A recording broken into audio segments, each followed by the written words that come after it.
খালিদ বিন ওয়ালিদ রাদিয়াল্লাহু তাআলা আনহু রাতের অন্ধকারে সাথীদের নিয়ে সিদ্ধান্ত ক্রমে দামেস্ক ছেড়ে দিয়া হেরাক্লিয়াসের বাহিনীকে প্রতিহত করার জন্য দামেস্কের এরিয়ার বাহিরে চলে যাচ্ছেন। গভীর রাত। টমাস যখন বুঝতে পারলো দুর্গ অবরোধ মুসলমানরা প্রত্যাহার করে নিয়েছে, সাথে সাথে সে তার বাহিনী নিয়ে যারা লুকায় ছিল তার ভিতরে দুর্গের ভিতরে তাদেরকে নিয়ে উপস্থিত মিটিং এ বসে গেল।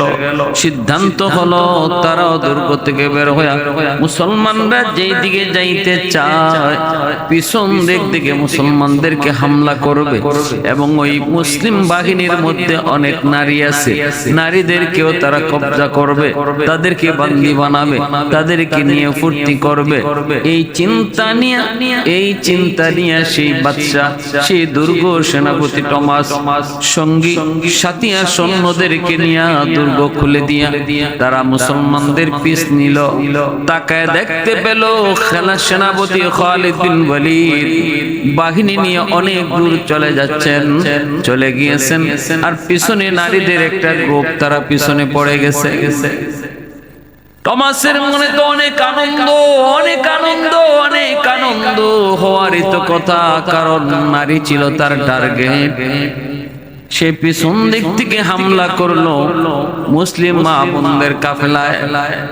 হামলা করা মাত্রই মুসলিম নারীরা অবাক, তাদের পাহারাদারিতে যে কয়জন পুরুষ যোদ্ধা ছিল তারা সামলায় উঠতে পারলো না। এইদিকে মুসলিম নারীদের মধ্যে বীরাঙ্গনা খাওলা বিনতে আজওয়ার যিনি ছিলেন, আরো ছিলেন তার সাথে তারাকে একজন ছিলেন আফরারের কন্যা আফিয়া, উতবার কন্যা উম্মে আবান, নুমানের কন্যা সালমা। তারা প্রত্যেকে এক একজন বীরাঙ্গনা, এক একজন বীর যোদ্ধা, একটা দুইটা নয় অগণিত যুদ্ধে তারা শরীক হয়েছেন। এই মুসলিম নারী যোদ্ধারা তারা এই কাফেলার মধ্যে তারা ছিলেন।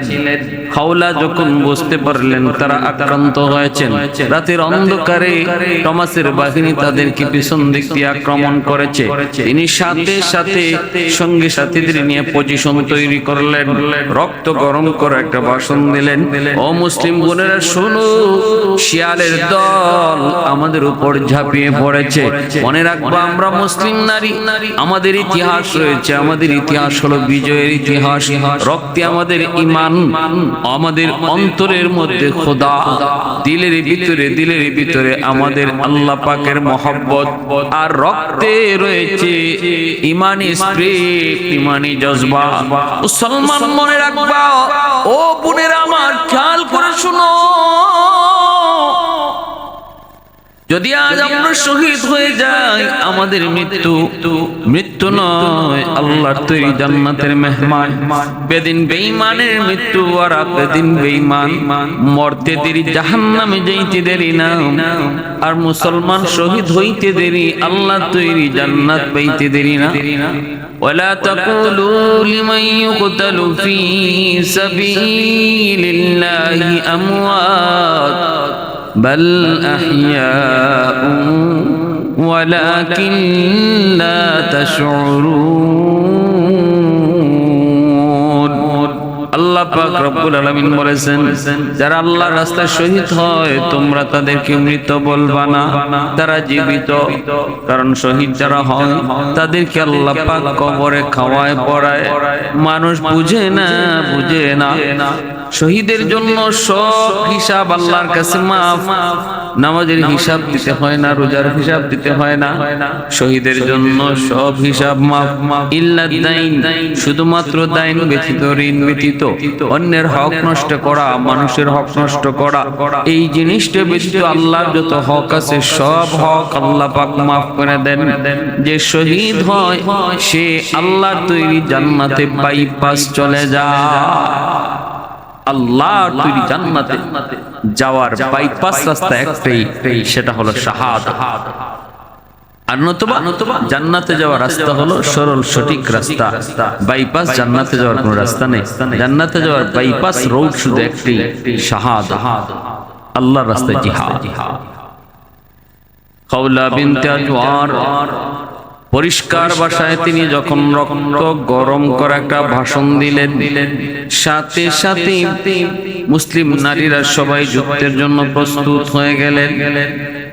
আওয়াজ দিয়া বললেন, রে বেদিন বেঈমানের দল, আমি খাওলা বলতেছি, আজওয়ারের বোন, আজওয়ারের মেয়ে, দিরারের বোন। আজ এই দামেস্কের এই মাটিতে আমি খাওলা ইতিহাস রচনা করব। আজ আমি ইতিহাস রচনা করব, নয়তো শহীদ হব। দুইটার একটা। মুসলিম নারীদেরকে এমন উদ্বুদ্ধ করলেন, একটা এইভাবে তিনি দাগ দিলেন, বৃত্ত আঁকলেন। এই বৃত্ত আঁকে তিনি বলতেছেন, বৃত্ত থেকে কেউ বের হবে না। বৃত্তের মধ্যে গোল হয়ে তারা এভাবে তলোয়ার নিয়ে দাঁড়ায় গেছেন।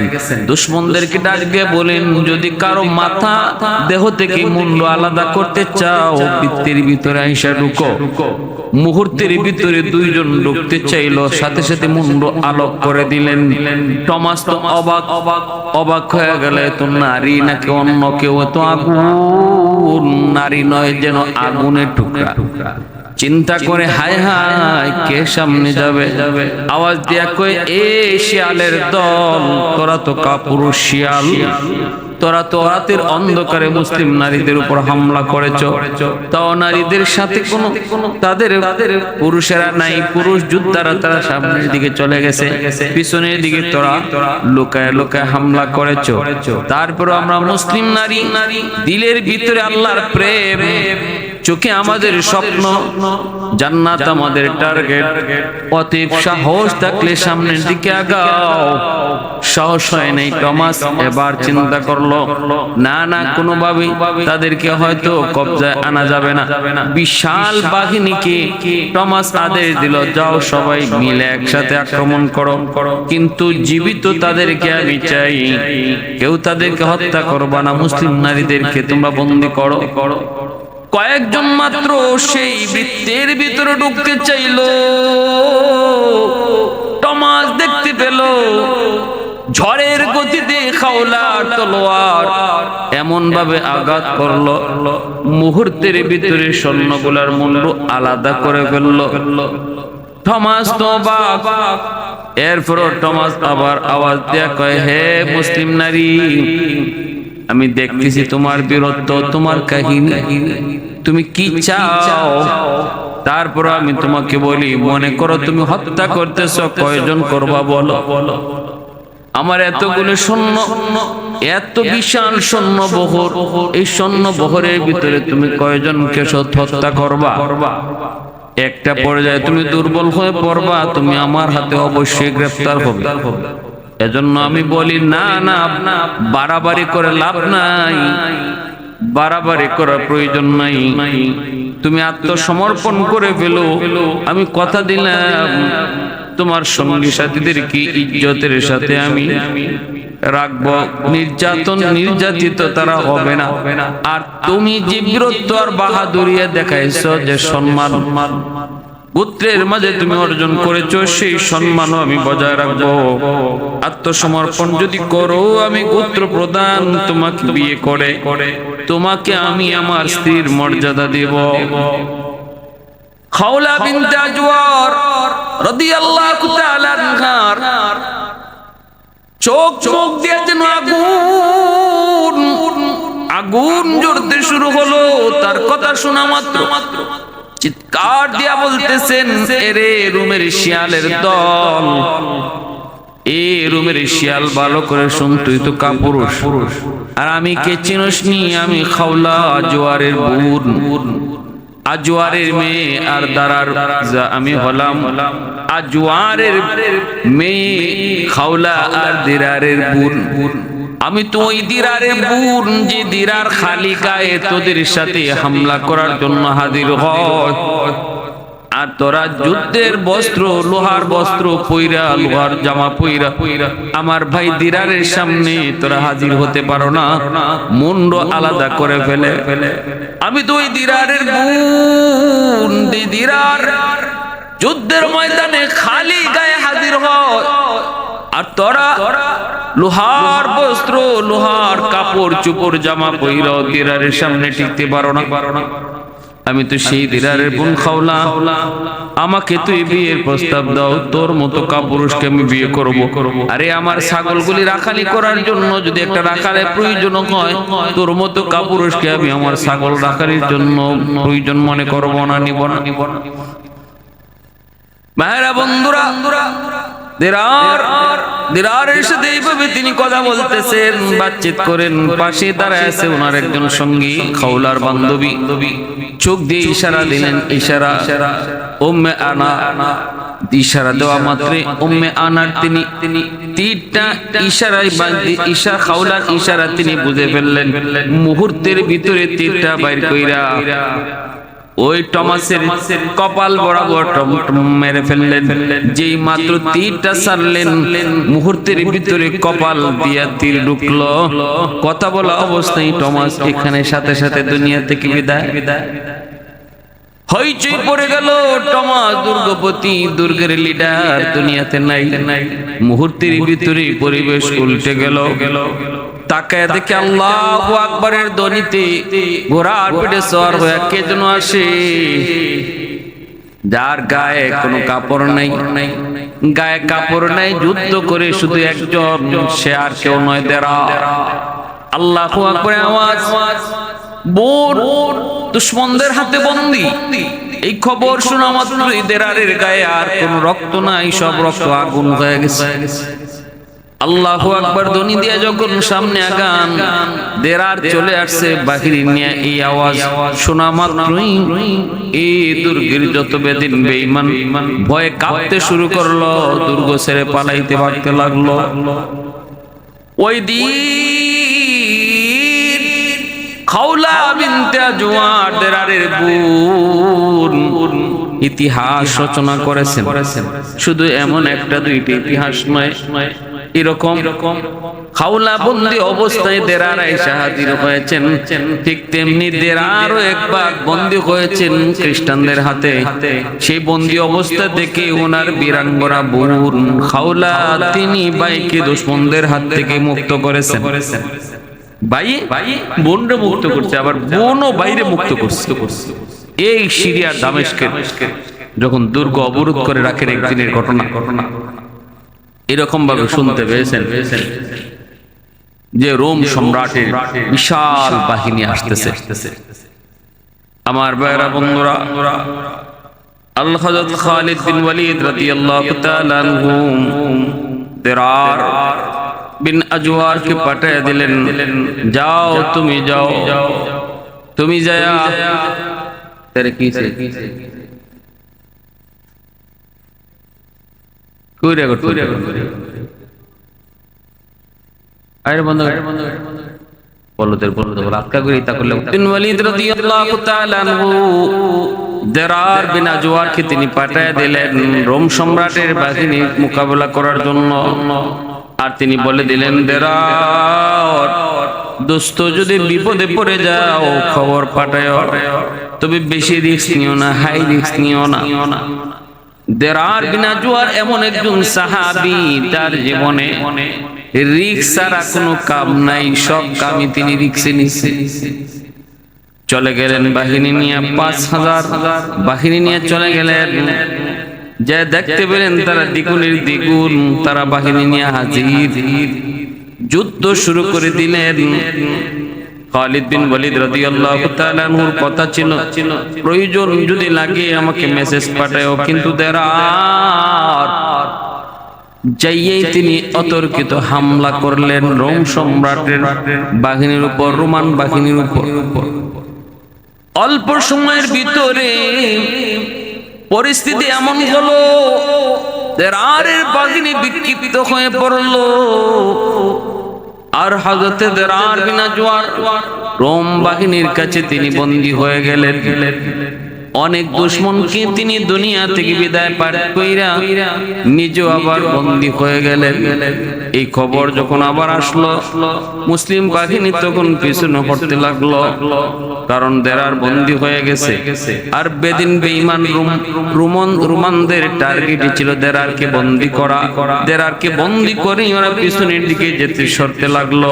মুসলিম বাহিনীও তখন খালিদ বিন ওয়ালিদের কাছে খবর পাঠাইল। খালিদ বিন ওয়ালিদ নিজেই তিনি আক্রমণ করার জন্য প্রস্তুতি নিলেন। দেরারকে মুক্ত করার জন্য তিনি নিজেই প্রস্তুতি নিলেন, আক্রমণ করবেন, আসতেছেন। খালিদ বিন ওয়ালিদ তিনি আসতেছেন, কিন্তু খালিদ বিন ওয়ালিদ আসার আগে মুসলিম বাহিনী দেখতে পেল একজন বীর বাহাদুর ঘোড়ার পিঠে সওয়ার হইয়া দুশমনদের ভিতরে যায় বীর বিক্রমে যুদ্ধ শুরু করলো। কিন্তু তাকে চেনা যায় না, বোঝা যায় না। মাথার মধ্যে সবুজ পাগড়ি, মুখটা কাপড় দিয়ে ঢাকা, সারা বডিটা তার লোহার বস্ত্র, চিনার কুদরত নাই, শুধু চোখটা দেখা যায়। মুসলিম বাহিনী তারা বুঝে নাই, কেউ মনে করছেন ইনি খালিদ বিন ওয়ালিদ, কিন্তু অন্যরা কয় না ইনি খালিদ নন, ইনি খালিদ বিন ওয়ালিদ নন, ইনি খালিদ নন।